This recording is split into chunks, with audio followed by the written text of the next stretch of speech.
Thank you. So we're resuming the meeting, and we are on the still on the phase 1 housing reserve report.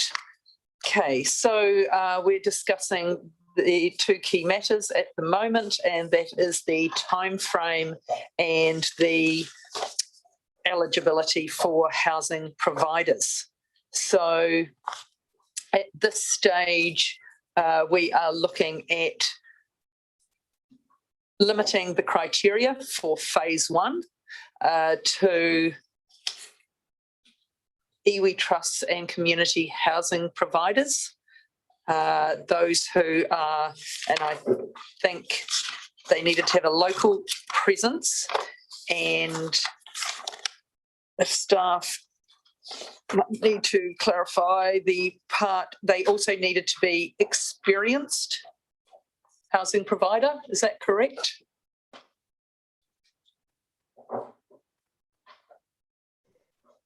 So through the chair, I think you're talking about amending the criteria on page 24 under the first paragraph in criteria and process for applications for phase 1 grant funding. And from what I understand you are wanting to change is that for it to read, the phase 1 of the housing reserve is only open to proposals from community housing providers or iwi entities with a local presence. Well, that is what it says at the moment, is open to proposals from developers or entities with a local presence that are well positioned to deliver new affordable housing in Whakatū Nelson. So you're wanting to take out the word developers and put community housing providers, and you want registered with CHAR. I think they all are, but do you want to make that explicit? That is the Community Housing Regulatory Authority. Yeah. Yes, so can you read that proposed changes to reflect our discussions? So that's halfway down page 24 under criteria and process. So can you just read again your proposed amendments to that, or the proposed amendments that reflect our discussions? So we would have the phase 1 of the housing reserve is only open to proposals from CHIPS registered with the Community Housing Regulatory Authority or iwi entities that, and then it would for both with a local presence that are well positioned to deliver new affordable housing in Whakatū Nelson. Councillor Sanson. I just wonder, per the earlier discussion, whether it should say iwi trusts as in the non-commercial arm, because I guess otherwise we could have where then it's discriminatory against other commercial entities. So yes, iwi trust does reflect our conversation from earlier. Thank you. Okay, so are councillors clear on the proposed change on page 24? And are there any concerns on that? No? Okay, so the second part of our discussion was on timing. Gabrielle, did you want to reflect on the discussion to reduce the timing for commencement of construction to 12 months, please? Yes, I just want to clarify one point. I think you had discussed that potentially if it was taken to 12 months, that would just, and if there was a circumstance that meant that commencement wasn't able to be advanced within that 12 months, that there would be a simple variation to that contract. And I just want to clarify that actually, because you've signed off on that as being part of a criteria, officers would need to bring a report back to you at council. And through the chair, I would just add that given that we're trying to make this as seamless as possible and work directly with them to deliver, that was why we said 12 to 24 months, albeit that when we are assessing them, we would be certainly giving some more weight to those that can deliver within 12 months. But if there is a slippage, then we can actually accommodate that within what we've already been decided on today. Okay, so are councillors happy with the priority and weighting towards those who can deliver sooner as part of the review process, and knowing that that will also come back to us for that final decision rather than necessarily changing the criteria? Has anyone got any concerns with dealing with it in that manner? Okay, so is there anything we need to change within the criteria to reflect that it will be weighted towards those who can deliver sooner rather than later? I think you're referring to the section on page 25, which is under the heading Project Readiness and Timeline. And the wording that's currently written is Council is seeking to support partners who are well placed to assist with Whakatu Nelson's immediate housing need. This section involves assessing how ready the development is expected timeline for completion, and the likelihood of achieving the development within this. Preference will be given to applicants that are ready to commence construction within 12 months, noting that to be eligible for phase 1, all projects must commit to construction within 24 months of signing the grant agreement. Okay, are councillors happy that that reflects our wishes? And then I'll also get you, okay. And there's also a proposed amendment to resolution 5, which is approves the evaluation criteria as set out in attachment 1, subject to the discussed amendments being added to the evaluation criteria. It's up on the board now. So is everyone happy with where we're at? Because if not, I have moved the resolutions. Yep, Councillor Laurie. Thank you, Councillor. Yeah, I'm just one thought is the fact that we're in the recommendation leaving the door open for us to potentially spend more or allocate more than $2 million. That I can imagine some people feeling a little bit uncomfortable about that because it's such a open-ended recommendation. Do the staff have any thoughts about where that goes? Because we're saying 2 million, but is it really going to be 5 million? Is it going to be 6 million? It's going to be the 12. Any thoughts about concerns people in the community might have about that? Yes, through the chair, this resolution has been added in specifically because at the workshop there was support for, potential for not making that a hard fixed limit.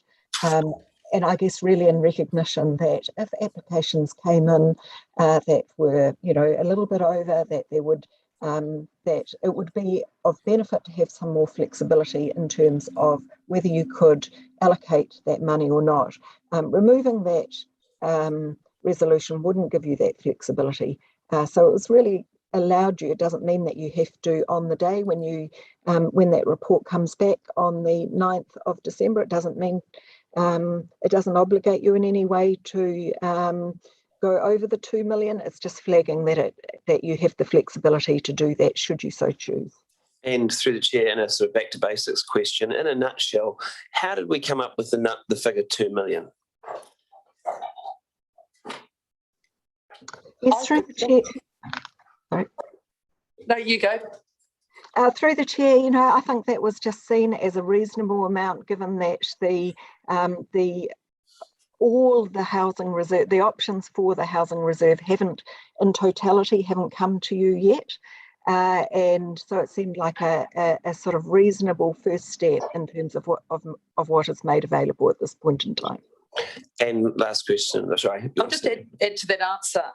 In one of the earlier presentations to, I think it was the Urban Development Subcommittee, it was noted from a community housing provider that a sum of 750,000 would enable projects to get across the line, to enable building.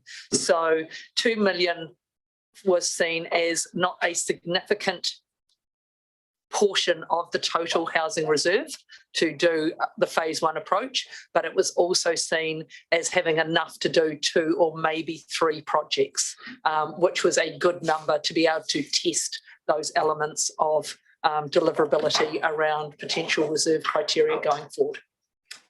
And through the chair, staff are confident that 2 million is indeed enough for us to get housing built in Nelson in a meaningful number.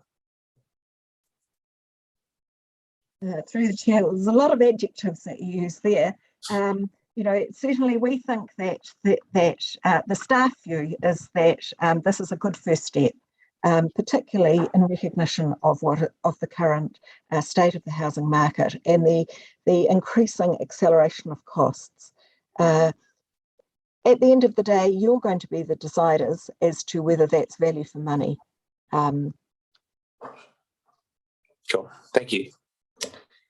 Okay, thank you very much. The resolutions as on the board have been moved by myself, seconded by Councillor O'Neill-Stevens. I'll now go into debate. I will start with myself. I will still try and keep myself short because I'm noting the time is ticked away on us, but this has been a really important discussion for a very important reason.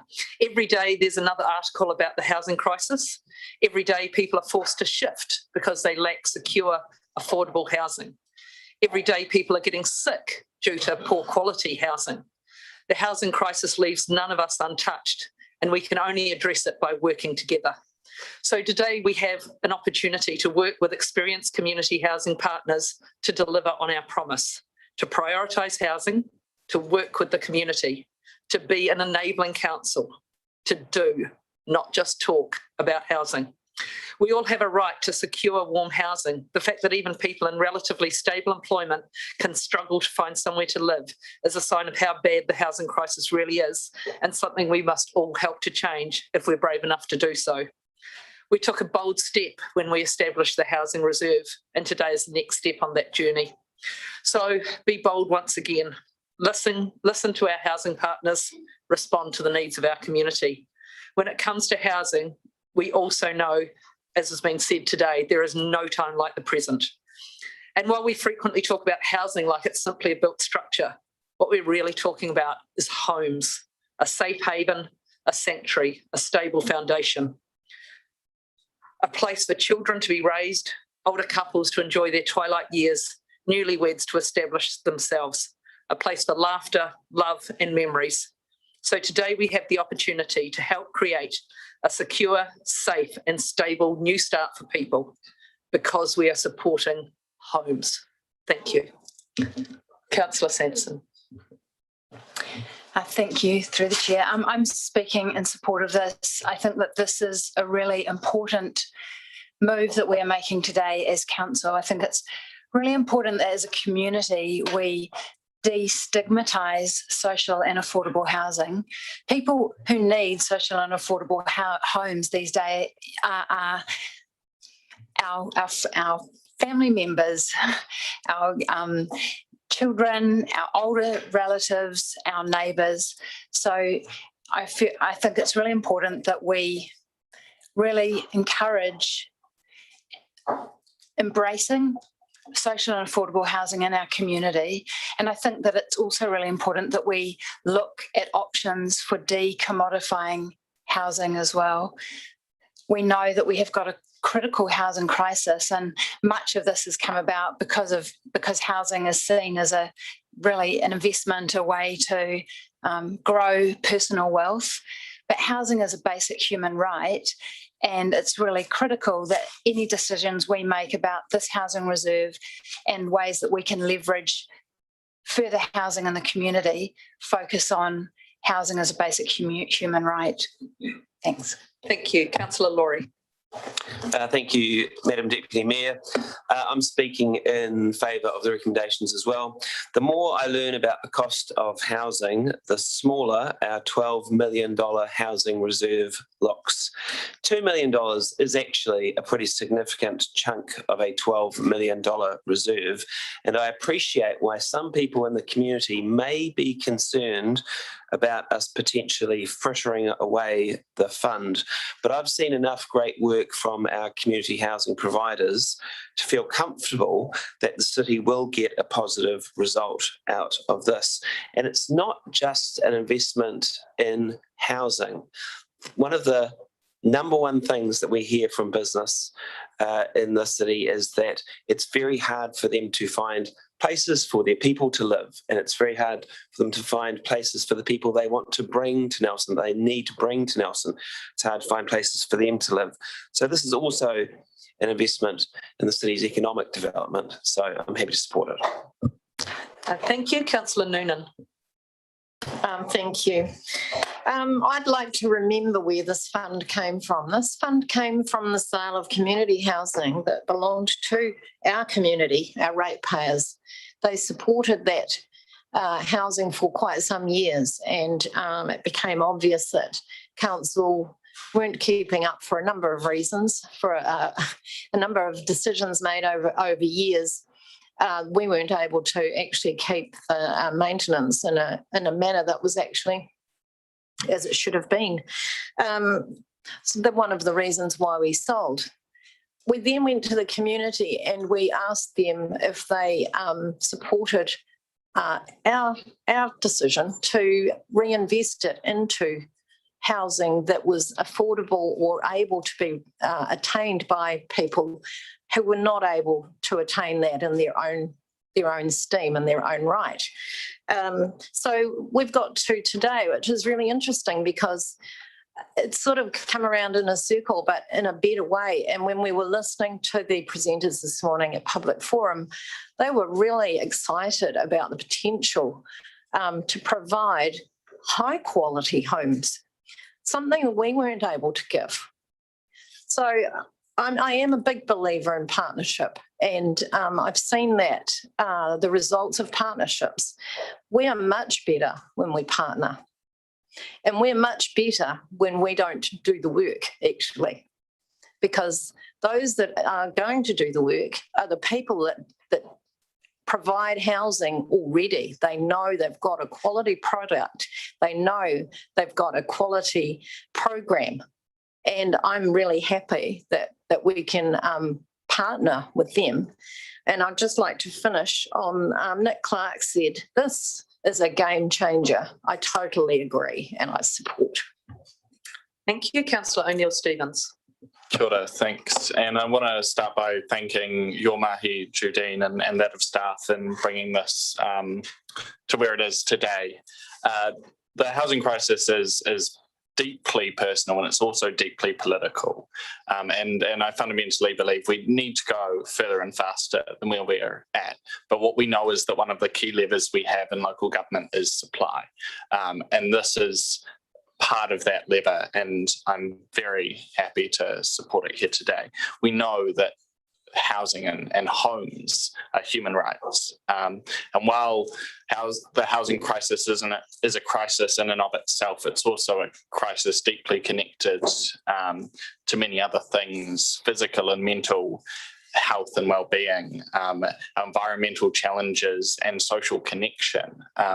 Anything we can do to help lessen and ease that crisis is a step that will have very tangible benefits in our community. And this will deliver very tangible benefits. It will deliver physical buildings which will represent massive changes for families in our city. And it might not be at 2 million isn't a huge number, and it might not be the most sweeping of changes, but for those people, it will be transformational.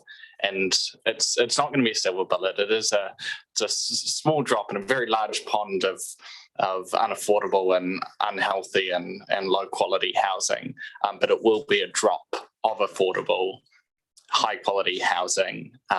So whilst there remains so much more that we can do today, I'm very proud to second this and move this step forward. Thank you, Councillor McGurk. Thanks, through Madam Chair. Thanks. Again, I'll reiterate the comments. Thank you for your work in bringing us, and the officers bringing us to the table for consideration. I think the thing I want to say is that we will be judged by what we do, not what we say. We've talked a lot about affordable housing. We've got to do something. Well, today we are doing something, and we'll be judged by those results.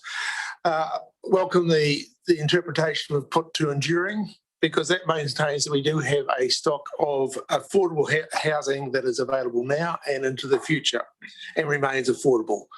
Recognise that where this funds have come from, it is only appropriate as actually ploughed back into that community, that sector of the community that needs it the most. The criteria that we've applied, I think, makes it very, very clear where we see our priorities and what the results we want to see.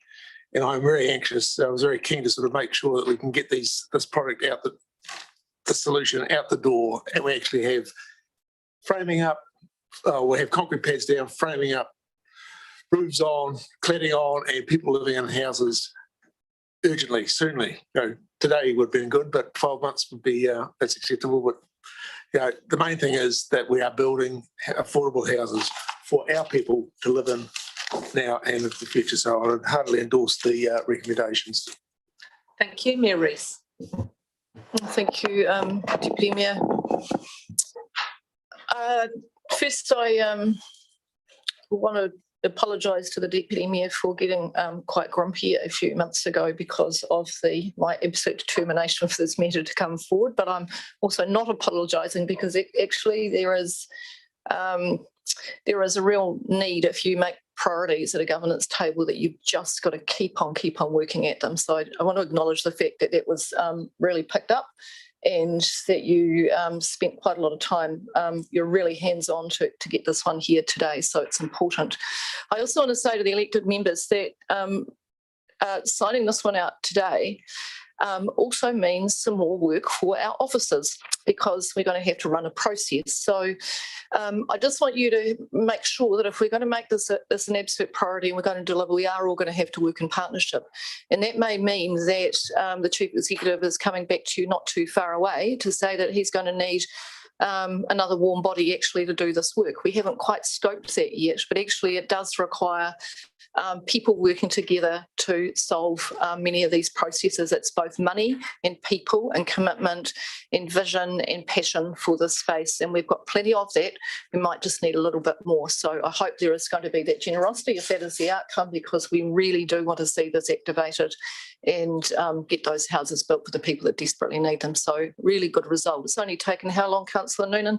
8, 9, 10 years to get to this point, but it's been a slow process, but actually we've picked it up, made it a priority in this triennium, and making really, really good progress. So thank you to everybody. Thank you very much. I'll just do a really quick writer reply. Yeah, just acknowledging the comments Councillor McGurk made about the definition of enduring, and it's probably not where we thought we would be when we first started this, and I think it's really been a good, bold step in itself and shows that we've been listening to the community and how they're able to deliver. So I'd just like to thank Carrie, Nick and Rachel for coming to public forum this morning, and everyone here who has worked on this. I'm going to put the resolution. All those in favour? Aye. Against? It's carried. Thank you. Well back done. to you, Madam Mayor. Fantastic. Great result. Really good result. So I think that concludes this agenda. Is that little bit on the agenda? It does. I think we need to do a team swap, I think, to my left. So we will, we're closing this meeting. We are actually going to close this one, yes, ma'am. So we'll close with Karakia today, and we might as well close with, we opened with Tuia. I think we'll close with Tuia, because I actually think that's absolutely the right Karakia for what's just happened.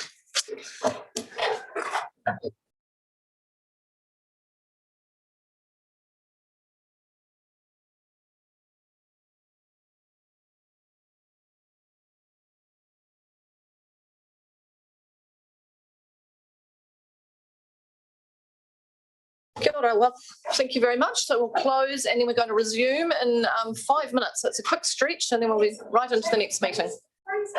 Thank you.